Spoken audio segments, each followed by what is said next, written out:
Hey everybody, NewMeta Gamer here. I created this challenge run when because recently Avatar has been on Netflix. So I figured I would try to involve one of my favorite games of all time and one of my favorite shows of all time. Now, I came to Avatar when I was younger.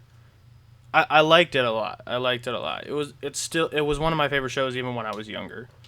But I have so much more respect for it coming back to it as an adult compared to when I was a kid, because I just understood a whole lot more about the world and a whole lot more about the characters now.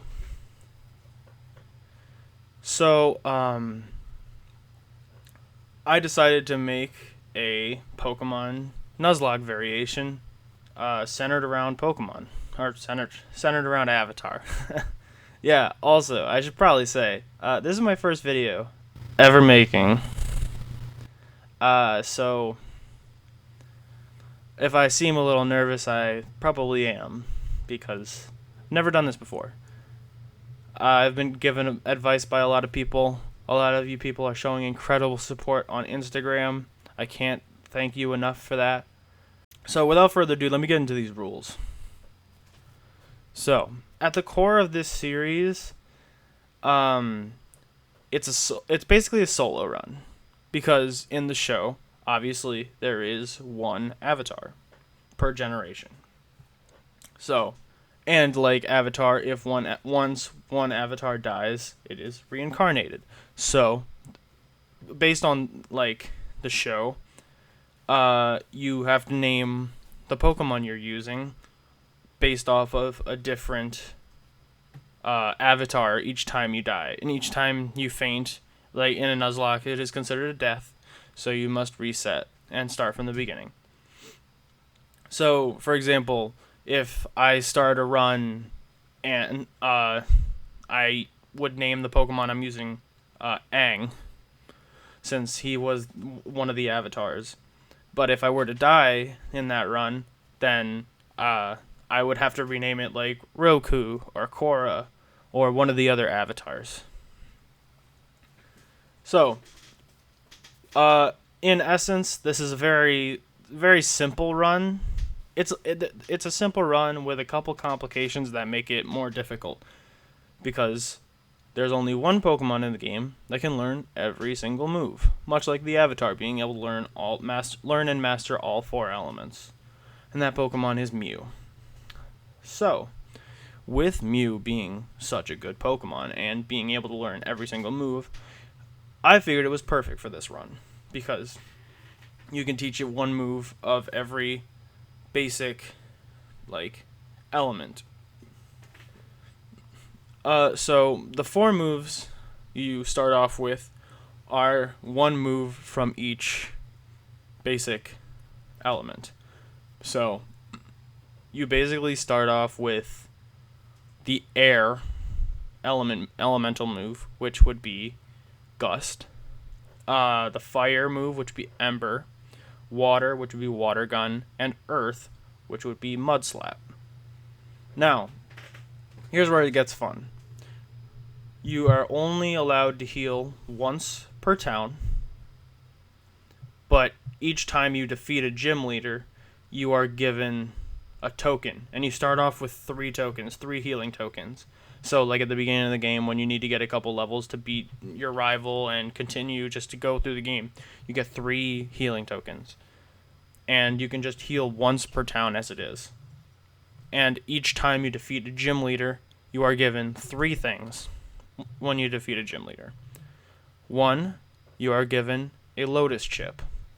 A Lotus Chip is your healing tokens. Those are you need to cash in a Lotus Chip every time you heal, so that you can keep track of how many times you're allowed to heal.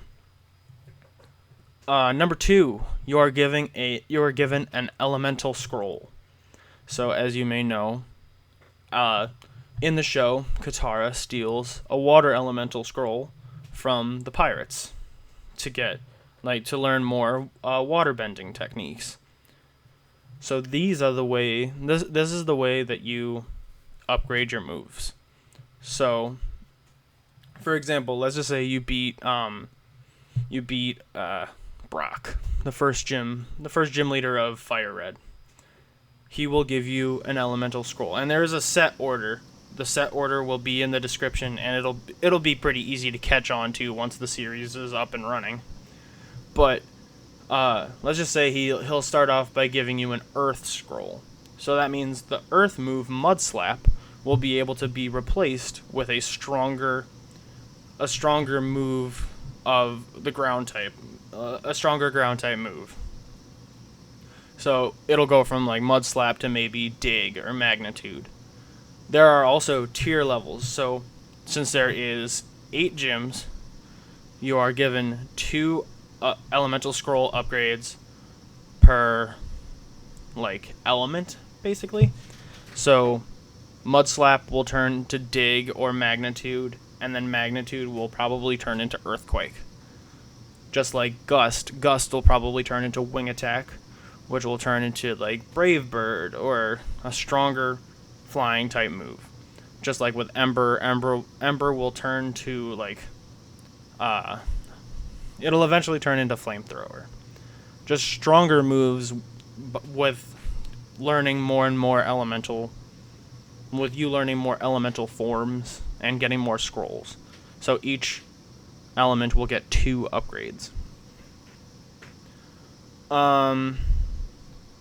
There's not a whole lot of rules besides that. HM slaves are allowed, very much just like a regular run. And the only other Pokemon you can catch, which also are not allowed to be used in a gym battle, because, like is stated very many times in the Avatar show, a lot of people can be there to help, but at like the end battle can only be done by yourself. So each important battle, like gyms and the Elite Four and the Champion, have to be done with just the Mew. But the only types of Pokemon you are allowed to catch are water, fighting, or ground types.